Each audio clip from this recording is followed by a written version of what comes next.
मंत्री बीडी कल्ला ने प्रभारी अजय माकन को फीडबैक यहां दिया है। प्रदेश कांग्रेस प्रभारी अजय माकन का दौरा, पूर्व प्रदेशाध्यक्ष के नाते उनके साथ संवाद किया। बीडी कल्ला ने फीडबैक देने के बाद मंत्री बीडी कल्ला पीसीसी से रवाना हुए। मंत्री बीडी कल्ला ने कहा कि ऊर्जा और जलदाय विभाग में सरकार के घोषणा पत्र में किए हुए कामों की जानकारी, संगठन की मजबूती को लेकर भी अपने सुझाव दिए। फीडबैक यहां दिया। तो वहीं कल्ला ने आज बिजली के बिलों को लेकर बीजेपी के विरोध को लेकर भी एक बात कही। कहा कि बीजेपी किसानों को भ्रमित कर रही है। जिस प्रकार से भारतीय जनता पार्टी का प्रदेश भर में, देश में भी बढ़े हुए बिजली के बिलों पर मुख्य तौर पर प्रदेश में प्रदर्शन जारी है। कहा कि किसानों को भ्रमित करने की कोशिश कर रहे हैं, लेकिन भ्रम में नहीं आएंगे किसान। फ्यूल चार्ज मात्र बढ़ाया गया है। फिक्स चार्ज को लेकर सरकार फिलहाल मंथन कर रही है, ये कहना है मंत्री बीडी कल्ला का। केंद्र सरकार से भी इस संबंध में बात की गई। 3 महीने के बिजली बिलों की माफी की मांग को लेकर मंत्री बीडी कल्ला ने बात कही। कहा बिल नहीं वसूलने पर सरकार को पड़ेगा 1 लाख करोड़ का अतिरिक्त भार। तो बड़ी खबर आपको फिलहाल बता दें, मंत्री बीडी कल्ला ने प्रभारी अजय माकन को फीडबैक दिया। पूर्व प्रदेशाध्यक्ष होने के नाते कल्ला का संवाद उनके साथ में हुआ। फीडबैक देने के बाद मंत्री बीडी कल्ला पीसीसी से रवाना भी हुए। तस्वीरें भी देख सकते हैं आप टेलीविजन स्क्रीन पर। मंत्री बीडी कल्ला ने कहा कि इस दौरान ऊर्जा और जलदाय विभाग में सरकार के घोषणा पत्र के हुए कार्य की जानकारी दी है। और इसी खबर पर अधिक बेहतरी से समझ के लिए हमारे सहयोगी पिंटू सिंह नरूका फोन लाइन पर जुड़ चुके हैं। पिंटू, मंत्री बीडी कल्ला ने फीडबैक दिया है प्रभारी अजय माकन को। क्या कुछ बातें, क्या कुछ महत्वपूर्ण चीजें कही इस फीडबैक के दौरान उन्होंने? देखिए जेती, आज का जो संवाद है प्रभारी अजय माकन का, वो कांग्रेस के जो वरिष्ठ नेता हैं और मंत्रियों के साथ है। फिलहाल जो तमाम जो वरिष्ठ नेता हैं वो अजय माकन से संवाद कर रहे हैं। तमाम जो जैसे पूर्व प्रदेश अध्यक्ष के हैं, पूर्व नेता प्रतिपक्ष है, पूर्व केंद्रीय मंत्री हैं, राज्यसभा सांसद है, पूर्व सांसद है, ऐसे जो कद्दावर नेता है, जो वरिष्ठ नेता है, उनसे संवाद चल रहा है। और उसके बाद में करीब 3 बजे या 2:30 बजे तक जो मंत्री हैं वो लोग यहाँ पर पहुंचेंगे। वो अपना फीडबैक देंगे सरकार में किए गए कार्यों को लेकर। लेकिन जो मंत्री बीडी कल्ला है वो पहले पीसीसी के चीफ भी रह चुके हैं और नेता प्रतिपक्ष भी रह चुके हैं, तो उसके नाते वो यहाँ पर पहुंचे थे। उन्होंने अपने सुझाव दिए किस प्रकार से संगठन को मजबूत किया जाए, मौजूदा किस हालात कैसे हैं, किस प्रकार से सरकार काम कर रही है, संगठन की क्या स्थिति है, उनको लेकर उन्होंने सुझाव दिए। लेकिन वो मंत्री भी थे, उसके नाते उनके पास 2 बड़े महकमे उनके पास में है, जल दाय और विद्युत विभाग वाला ऊर्जा।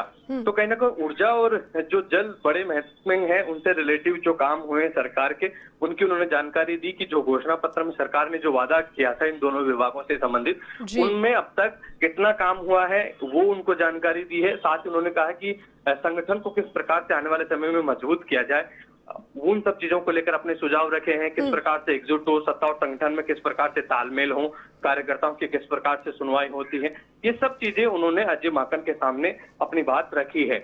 लेकिन जो हेमाराम चौधरी है वो भी अजय माकन से मुलाकात करके निकल चुके हैं। अपने सुझाव, अपना फीडबैक उनको दिया है। और जब वो बाहर मीडिया से मुखातिब हुए तो उन्होंने कहा कि उन्होंने जो उनकी मांग थी, किस प्रकार से संगठन को मजबूत किया जाए और 2023 का चुनाव भी कांग्रेस जीते, उसको लेकर उन्होंने सुझाव दिए हैं कि पार्टी में कहां कमी है, कहां तालमेल की कमी है, किस प्रकार से विधायकों के काम होते हैं या नहीं होते हैं, या संगठन में जो पदाधिकारी हैं उनकी नाराजगी है, वो सब चीज उन्होंने अपनी बात रखी है। लेकिन खासतौर पर जब अजय माकन 1-to-1 संवाद कर रहे थे तमाम नेताओं से, तो उस दौरान पीसीसी चीफ और जो सह प्रभारी हैं वो भी मौजूद थे। लेकिन जब हेमाराम चौधरी क्या जब फीडबैक देने की बात हुई, उनसे सुझाव देने की जब बात हुई, उनसे चर्चा की, तो उस दौरान प्रदेश अध्यक्ष और जो दूसरे सह प्रभारी हैं वो उनको बाहर भेजा गया था कि खुलकर अपनी बात रखी जाए, कहीं भी किसी प्रकार से कम्युनिकेशन गैप नहीं रहे।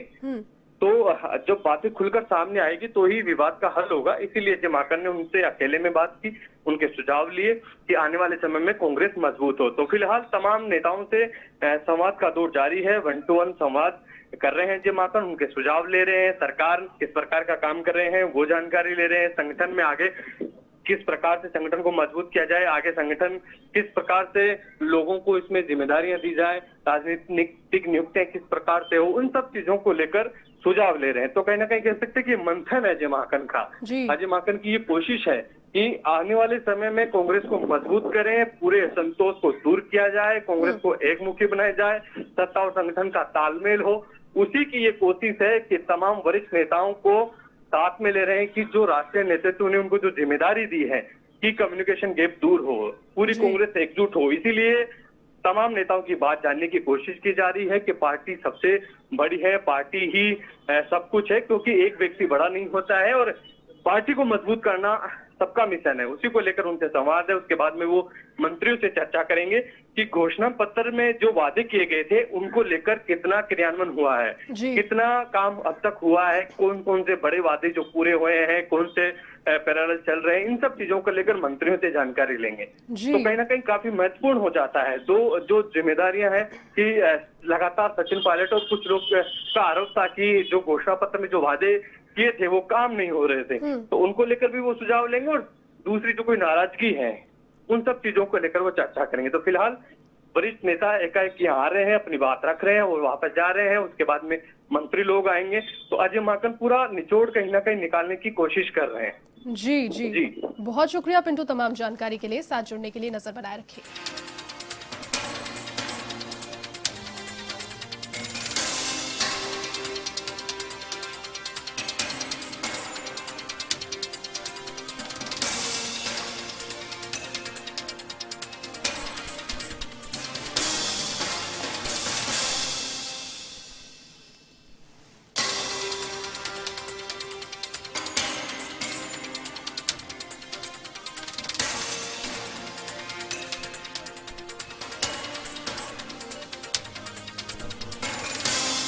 और प्रदेश कांग्रेस प्रभारी अजय माकन का प्रदेश का दौरा जारी है। तमाम कांग्रेस के वरिष्ठजनों के साथ में 1-to-1 मुलाकात पीसीसी कार्यालय में हो रही है। मंत्री बीटी कल्ला ने फीडबैक दिया अजय माकन को और तमाम बातें अपनी रखी, जिस प्रकार से जो भी विभाग उनके दायरे में आते हैं कितना कार्य उसमें किया गया और कितना कार्य आगे की गुंजाइश है किए जाने की। घोषणा पत्र में जितनी भी मांगे, जितनी भी बातें कही, उनको किस प्रकार से पूरा किया जाएगा, इसको लेकर फीडबैक उन्होंने अजय माकन को दिया।